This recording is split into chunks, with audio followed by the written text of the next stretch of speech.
복잡 다단하게 돌아가고 있는 정치판, 그 판을 한눈에 쉽게 읽어드리는 시간, 윤태곤의 판, 의제와 전략그룹 더모아의 윤태곤 정치분석실장, 어서 오십시오. 안녕하세요. 참 이번에도 여지없이 또 나왔어요. 엑스파일. 네. 그러니까 엑스파일 얘기를 오늘 시작할 수밖에 없는 게 뭐 네. 지금 정치판의 제일 큰 이슈고 이 좋으냐 싫으냐 이게 바람직하냐 아니냐를 떠나서 뭐 정치판을 흔들고 있는 거 맞잖아요. 그렇죠. 그렇죠? 네. 이게 어느 정도 타격이 될 거라고 보세요, 윤 전 총장한테는? 그러니까 저도 막 연락도 많이 받고 있고 뭐 사람들이 제가 아는 것도 물어보고 모르는 것도 물어보고 뭐 장성철 소장은 왜 그랬을까 그러는데 일단 이런 사건은 저희가 의도에 대해서 알아보는 건 별로 중요하지 않다고 생각해요. 어떻게 알겠습니까? 장성수 소장이 왜 그걸 올렸을까? 네, 막 이런 건 그렇죠. 중요한 게 아니다.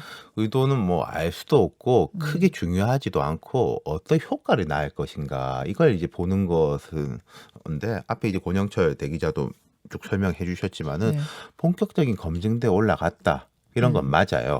근데 그럼 얼마나 큰 타격이 있겠느냐? 예. 엑스파일 자체에 대해서 볼 수 있고 이것의 효과에 대해서 볼 수 있는데 자체에 대해서는 저도 본 적은 없습니다만은 네.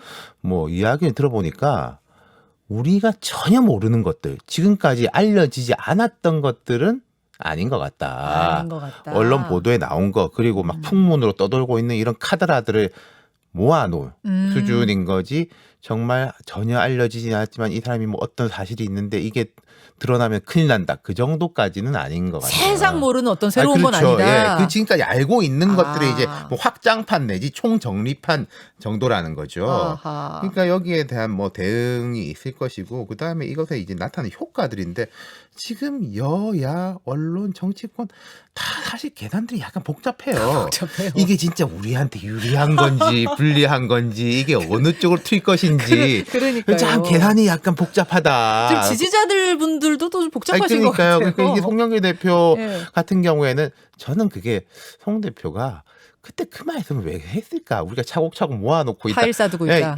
이거하고 이건 전혀 무관해 보입니다만 어쨌든 꼬투리를 잡힐 수 있는 아니 니네가 먼저 하고 있다고 그랬잖아 라는 이제 꼬투리가 잡혀 있는 것이고 그다음에 이걸 처음 이야기한 사람이 어쨌든 야권 보수 진영의 인물이기 때문에 이 내부에서 뭐 작전이 있는 거 아니야? 뭐 최재형 뭐 이렇게 해가지고 가는 거 아니야? 뭐 이런 부분이 있는 것이고 예, 예. 그리고 윤 총장 그래서 그렇게 예. 그러다 보니까 계산들이 지금 잘 안 되고 복잡하다 보니까 국민의힘은 받아보지도 않겠다 그러고 아니 그렇죠. 민주당에서는 또 난감해하고 막 이런 거예요. 네, 그리고 윤 총장 입장에서는 처음에 이게 당연하게 폭탄 떨어진 거 아니냐 싶은데 근데 계산해 보면은 지금 윤 총장이 약간 좋지 않은 상황이었잖아요. 예. 엑스파일 말고라도 주춤거리고. 대변인 그만두고. 근데 이제 윤석열이라는 사람이 지금까지 뜬 걸 보면은 공격 당함으로 인해서 떴거든요. 그러네요. 네. 여야가 나를 이렇게 하려고 뭐 작전 짜고 있다. 그러니까 얼마 전에 뭐 불법적 사찰이라면 이건 문제다. 대응하겠다라고 가는 거잖아요. 예, 그런 예. 부분에서는 꼭 나쁘지 않은 것들이 있다. 지금 정치 준비를 하고 있는 상황이니까 자기 아이템으로 소화를 할 수도 있는 거죠. 야, 이건 역시 정치 평론가만이 볼 수 있는 어떤 시각인 것 제가 이제 같은데. 과거에 이런 몇 가지 사례들을 보면요. 2012년 안철수 대표가 정치 준비할 때랑 지금 좀 유사점들이 있지 않습니까? 바깥에 있는 인물들이 그렇죠. 나오는 거, 이 사람이 이제 인지도도 높고 인기는 있지만은 정치적 근육 이른바 뭐 이런 거가 단련이 됐냐 이런 같은 질문에 직면해 있는 건데 네. 2012년에 이른바 정준길 사태라는 게 있었어요. 네, 네. 당시에 새누리당에 이제 몸을 담고 있었던 그때도 이제 검사 출신 변호사 정치인이었죠. 정준길 변호사. 이제 변호사가 그때 안철수 캠프도 아니에요. 사실 준비를 하고 있는 금태섭 변호사한테 전화를 해가지고 나오면 죽는다고 전해라. 다 모아놨다. 난리 났었죠 그때. 근데 그걸 완전히 역공했었거든요. 안철수 캠프 쪽에서 기자회견 쫙 해가지고 맞아요. 강력하게 공격하니까 박근혜 캠프 쪽에서는 이른바 정준기 변호사를 손절하고 네. 안철수 당시에는 원장이라고 그랬는데 정치 이제 스케줄에 오히려 더 강화될 수 있는 그런 식으로 갔었단 말이에요. 예, 그리고 뒤에 뭐 무슨 그때 뭐 목동 여자 이런 것도 있었는데 에이 별거 아니네라는 식으로 됐고 이게 어떤 식으로 전개될지는 저도 모르겠습니다만 현재 확실하게 말씀드릴 수 있는 것은 계산들이 복잡하고 원래 정치적 위기라는 건요. 그 위기 자체보다 위기를 어떻게 대응하느냐가 훨씬 더 중요하다. 그럼 사람들이 볼 때 윤석열 역시 대응하네 뚝심 있네 이렇게 볼 것이냐. 공격이 들어오니까 반응을 못하고 막 무너지는 애? 이렇게 볼 것인가. 그 갈림길에 서 있는 시험대라는 거죠. 정치란 게 그렇군요. 네. 뭔가 공격은 뭐 늘 들어오기 마련인데 그렇죠. 그걸 어떻게 대처하느냐 네. 국민들은 그 부분을 보고 그렇죠. 결과적으로 봤을 땐 그게 영향을 주더라. 네. 근데 윤석열 전 총장이 이번 주 일요일에 하겠다고 했던 그 정치참여서는 27일에 하겠다고 했던 걸 미뤘어요. 그거는 그럼 어떤 고민을 하고 있는 걸까요? 그러니까 뭐 일단 기본적으로 첫 데뷔나 다름없는 거지 않습니까? 이 본질적인 준비 자체에 공을 들이겠죠. 최소한의 메시지가 나와야 되고 또 이날은 질의응답 안 받을 수 있겠습니까? 무조건 받아야 될 거예요. 받아야죠. 그 부분에 대한 건데 저도 뭐 언제까지 미룰지는 모르겠습니다만 아까 네. 권영철 대기자는 그 장모 재판이 7월 2일이니까 그 직후지 않겠냐라고 말씀하셨지만 어쨌든 7월 초를 넘기긴 어려울 거다. 그때까지도 뭘 못하면은 이거 안 되는 거 아니야? 라는 식으로 급속도로 그 불안감이 증폭될 수 있습니다. 지지율이 빠질 수 있다는 얘기죠. 네. 침묵이 더 길어지면. 네. 혹자는 그래요. 등판 전에 내내 고공 지지율 보이다가 등판하자마자 낙마한 사람 반기문 전 유엔 사무총장 제2의 반기문 되는 거 아니냐. 그러니까 뭐 그런 유사점, 안철수와의 유사점, 반기문과의 유사점, 유사점들이 다 조금씩은 있어요. 차이점들도 있고. 근데 반기문 총장보다는 근육이 좀 두껍지 않겠냐. 근데 반기문 총장이 이제 외교관이었죠, 평생에. 예, 물론 외교관이라는 게 정말 국익을 걸고 치열하게 다른 나라와 이렇게 뭐 눈에 안 보이는 싸움을 하는 거지 않습니까? 네. 그리고 검사도 뭐 범죄자와 혹은 이제 변호사와 음흠. 또 판사와 막 대결을 하는 거잖아요. 그렇죠. 근데 제 느낌에 외교관은 뭔가 펜싱이라면 검사는 복싱이나 좀 씨름에 가깝고 근데 정치는 사실은 이종격 투기죠. 그러니까 펜싱 하던 분은 약간 적응이 안 되는데 예. 그래도 복싱이나 씨름 하던 분은 약간은 펜싱보다 낫지 않겠냐. 기막힌 비유네요. 네. 그렇구나. 그래, 오케이. 그래서 제2의 반기문, 그러니까 반기문과의 비유는 반기문보다는 이제 그 적절치 않다. 정치 근육이 좀 더 두꺼워 보인다. 이런 거죠. 그렇게 보시는군요. 그러면 여야의 1등 주자 윤석열 전 총장과 이재명 지사를 이제 비교하는 네. 경우도 있거든요. 뭐 발언 스타일이라든지 여러 그렇죠. 스타일면 그거 어떻게 보세요? 그러니까 지금 이른바 정치판의 빅3라고 한다면은 이준석 대표, 이재명 지사, 윤석열 전 검찰총장 다 스타일의 유사점이 있어요. 말이 거침없고 핵심을 찌르고 윤석열 전 총장도 인기 있었을 때 국회 나와가지고 뭐 의원님 말씀 잘 알겠습니다. 서면으로 제출하겠습니다. 이런 모습이 아니었잖아요. 그렇죠. 왜 저보고 그러십니까? 전에는 안 그랬잖아요.라고 하면서 그리고 이재명 지사도 사이다. 사이다죠. 근데 이제 두 사람의 차이를 보면은 이재명 지사는 성남시장, 경기지사 해가지고 행정적 경험 그리고 또 그런 검증을 쌓았다라는 게 윤석열 전 총장에 비해서 훨씬 더 강점인 것이고 반면에 윤석열 전 총장의 강점이라고 한다면은 정권 심판의 선두주자인 것이고 이재명 지사는 자 정권도 커버를 해야 되고 다른 모습도 보여야 되는 그렇지. 것이고 그런 이제 두 가지 전선에 직면해 있다. 그게 이제 이재명 지사가 조금 부담이 높은 점이죠. 그렇게 보시는군요. 어쨌든 윤석열 전 총장 지지율이 좀 빠졌습니다. 네. 엑스파일 논란, 뭐 대변인 사퇴 논란 나오면서 야권에서 급격히 떠오른 사람이 두 사람 있습니다. 한 명은 당내 주자 유승민 전 의원이고 또 다른 한 명은 최재형 감사원장. 어떻게 대선판이 특히 최재형 감사원장 출마하면은 영향이 좀 있을까요? 잘 모르겠어요. 일단 저는 이제 개인적으로 이분은 모르고 저도 뭐 뉴스를 통해서만 본 분이니까 그런 느낌이 있어요. 아직까지는 여의도 바깥의 온도 차는 좀 있어 보여요. 그러니까 여의도에서는 이분 되게 세다, 크다라고 하는데 국민들은 뭐 잘 모르겠는데 이 사람은 인지도. 그렇죠. 인지도가 약하다. 예. 그게 이제 스토리라는 것이 말하자면은 원전 수사 한 건, 원전 감사죠. 수사가 아니라 원전 감사. 그 정도 한 건인 것이고 그래서 지금 나오는 게 이제 개헌론을 고리로 해가지고 나오는 거지 않습니까? 정의화 전 국회의장이라든지 김종인 전 이제 비대위원장 같은 경우에 그 부분에 대해서 높은 점수를 주는데 이것도 양날의 칼이에요. 그래요? 권력구조 개편. 그러니까 말하자면 대통령의 힘을 뺀다.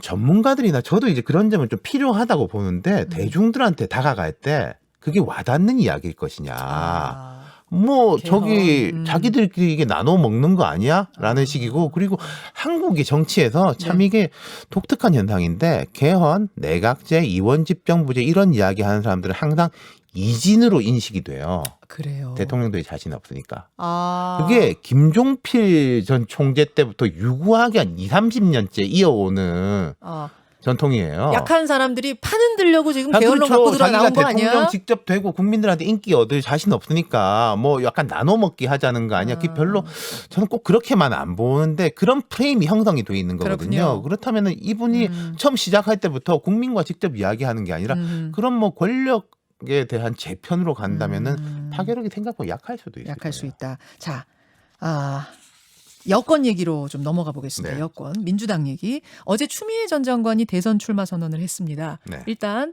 그 출마 일성 들어보시죠. 사람보다 높은 것이 이 세상에 없습니다. 이제 촛불 개혁의 완수를 위해 정권제 창출의 출발점에 우리는 섰습니다. 촛불 다시 시작! 추미애와 함께 외쳐주시기 바랍니다. 촛불 다시 시작.